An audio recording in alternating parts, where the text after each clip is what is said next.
Hello guys, chemistry की इस conceptual journey में एक बार फिर मैं आप सभी का स्वागत करता हूं।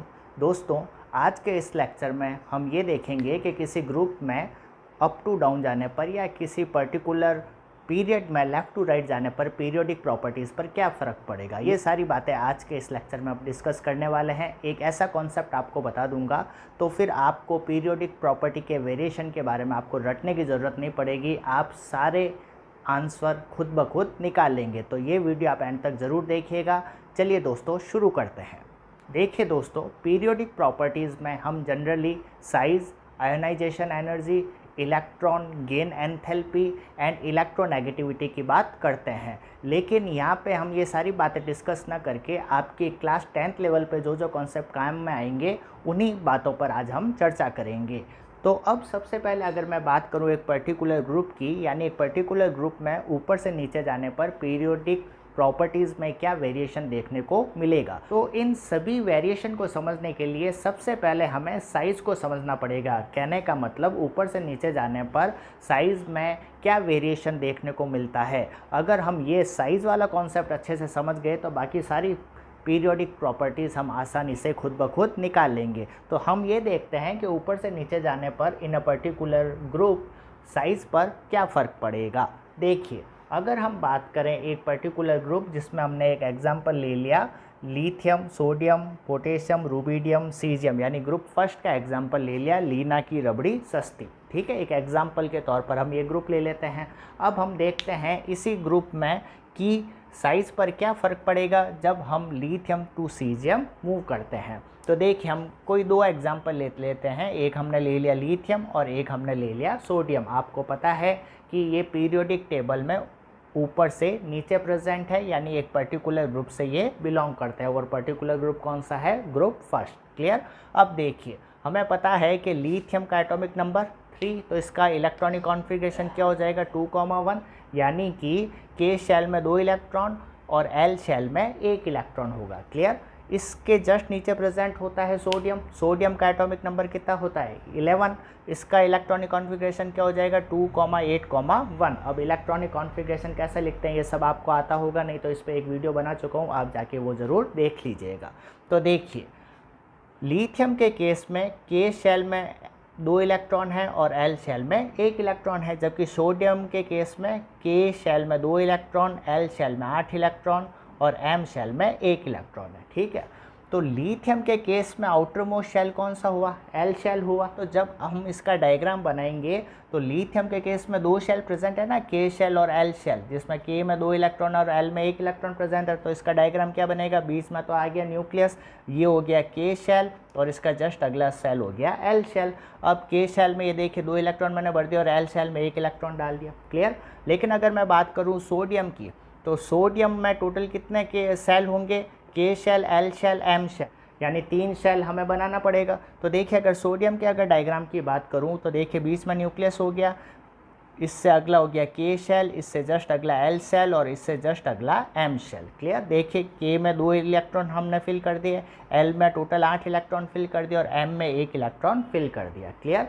तो आप देख सकते हैं कि लिथियम के केस में तो 2 शेल थे, लेकिन जैसे ही हम लिथियम से सोडियम की तरफ गए, यानी ऊपर से नीचे गए, तो अब टोटल कितने शेल हो गए? 3 शेल हो गए, के शेल, एल शेल और एम शेल। यानी लिथियम के केस में तो 2 शेल थे, लेकिन सोडियम के केस में 3 शेल हो गए। यानी जब हम लिथियम से सोडियम की तरफ मूव करते हैं तो 1 शेल क्या हो गया? बढ़ गया। 1 शेल क्या हो गया? बढ़ गया। दिख रहा है ना कि लिथियम में तो 2 शेल थे, लेकिन सोडियम में 1, 2, 3 टोटल कितने शेल हो गए? 3 शेल। ये शेल क्यों बढ़ा, ये चीज़ आप आसानी से समझ गए होंगे। तो हम क्या बोलेंगे, इस एग्जाम्पल से हम समझ गए होंगे कि जैसे ही हम ग्रुप में अप टू डाउन जाते हैं तो 1 शेल क्या हो जाता है? बढ़ जाता है। अब अगर मैं सोडियम से पोटेशियम की तरफ मूव करूं तो भी क्या हो जाएगा? 1 शेल क्या हो जाएगा? इंक्रीज हो जाएगा। क्लियर। तो आप समझ गए होंगे कि हम एक पर्टिकुलर ग्रुप में जब ऊपर से नीचे जाते हैं, अप टू डाउन मूव करते हैं, तो नंबर ऑफ शेल क्या हो जाता है? बढ़ जाता है। अब नंबर ऑफ शेल बढ़ गए तो देखिए, लिथियम और सोडियम में से किसकी साइज़ आपको ज़्यादा दिख रही है? दिखती बात है, सोडियम की साइज़ यहाँ पे बड़ी दिख रही है। क्यों? क्योंकि इसमें एक एक्स्ट्रा सेल आ गया है। तो हम क्या बोलेंगे कि जब हम एक पर्टिकुलर ग्रुप में अप टू डाउन मूव करते हैं तो नंबर ऑफ शेल बढ़ जाते हैं। नंबर ऑफ शेल बढ़ने के कारण साइज़ क्या हो जाती है, बढ़ जाती है। तो सबसे पहली बात आपको हमेशा ये ध्यान रखनी है कि जब भी आप एक पर्टिकुलर ग्रुप में अप टू डाउन मूव करेंगे तो नंबर ऑफ शेल इंक्रीज होने के कारण साइज़ क्या हो जाती है, बढ़ जाती है। तो यहाँ तक हम ये देख चुके हैं कि साइज़ पर क्या फ़र्क पड़ेगा जब हम एक पर्टिकुलर ग्रुप में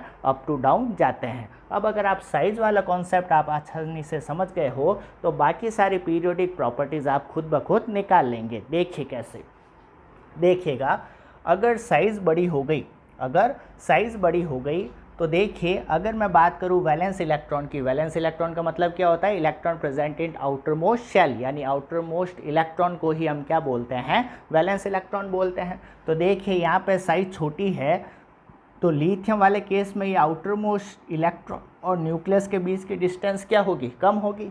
जबकि साइज़ बड़ी होने के कारण सोडियम में कंपैरेटिवली न्यूक्लियस और आउटर मोस्ट इलेक्ट्रॉन के बीच की डिस्टेंस क्या हो गई, ज़्यादा हो गई। क्लियर। और हमें पता है कि न्यूक्लियस पे कौन सा चार्ज होता है, पॉजिटिव चार्ज होता है प्रोटॉनों के कारण, लेकिन इलेक्ट्रॉन पे कौन सा चार्ज होता है, नेगेटिव चार्ज होता है। और हमें ये भी पता है कि अपोजिट चार्ज के बीच में हमेशा अट्रैक्शन पाया जाता है। तो देखिएगा सोडियम की साइज कंपैरेटिवली बड़ी होने के कारण इस न्यूक्लियस और आउटर मोस्ट शेल में जो इलेक्ट्रॉन प्रेजेंट है यानी वैलेंस इलेक्ट्रॉन है, इसके बीच की डिस्टेंस क्या हो गई, ज़्यादा हो गई। अगर डिस्टेंस ज़्यादा हो गई तो इस न्यूक्लियस और आउटर मोस्ट शेल के इलेक्ट्रॉन के बीच में अट्रैक्शन क्या हो जाएगा, कम हो जाएगा। हमें पता है दो मैग्नेट के बीच की डिस्टेंस अगर कम होगी यानी पास पास में पड़े होंगे तो उनके बीच में अट्रैक्शन ज़्यादा होगा, लेकिन जैसे जैसे डिस्टेंस बढ़ाते रहोगे वैसे वैसे अट्रैक्शन भी कम होता रहेगा। तो चूँकि सोडियम के केस में न्यूक्लियस और आउटर मोस्ट इलेक्ट्रॉन के बीच की डिस्टेंस ज़्यादा होने के कारण इन दोनों के बीच में अट्रैक्शन क्या हो गया,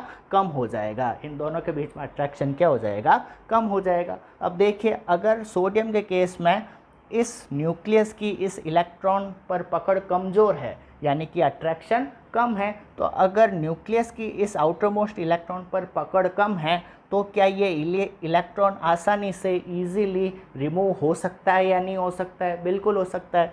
सोडियम वाले केस में तो आसानी से इलेक्ट्रॉन रिमूव हो सकता है, लेकिन अगर मैं बात करूं लिथियम की तो लिथियम की साइज़ कम होने के कारण न्यूक्लियस और वैलेंस इलेक्ट्रॉन के बीच की डिस्टेंस कम हो जाएगी। अगर डिस्टेंस कम हो गई तो न्यूक्लियस और आउटर मोस्ट इलेक्ट्रॉन के बीच में अट्रैक्शन बढ़ जाएगा, यानी ये न्यूक्लियस इस इलेक्ट्रॉन को बहुत मजबूती के साथ पकड़ के रखा है। तो क्या ये इलेक्ट्रॉन आसानी से बाहर निकल पाएगा, नहीं निकल पाएगा। जबकि सोडियम में डिस्टेंस ज़्यादा होने के कारण यानी न्यूक्लियस और इलेक्ट्रॉन के बीच में अट्रैक्शन कम होने के कारण यानी न्यूक्लियस की आउटर मोस्ट इलेक्ट्रॉन पर पकड़ कम होने के कारण ये इलेक्ट्रॉन आसानी से बाहर निकल सकता है। तो साइज़ बड़ी हो गई तो इलेक्ट्रॉन के बाहर निकलने की टेंडेंसी क्या हो जाएगी, ज़्यादा हो जाएगी। क्या ये कॉन्सेप्ट आपके समझ में आया है या नहीं?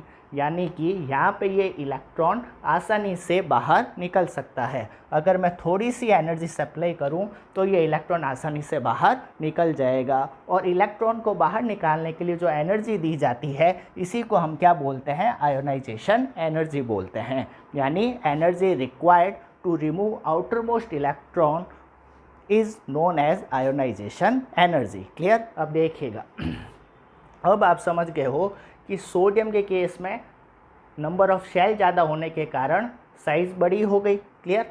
साइज़ बड़ी हो गई तो distance between nucleus and valence electron क्या हो गई, ज़्यादा हो गई। तो attraction between nucleus and valence electron क्या हो गया, कम हो गया।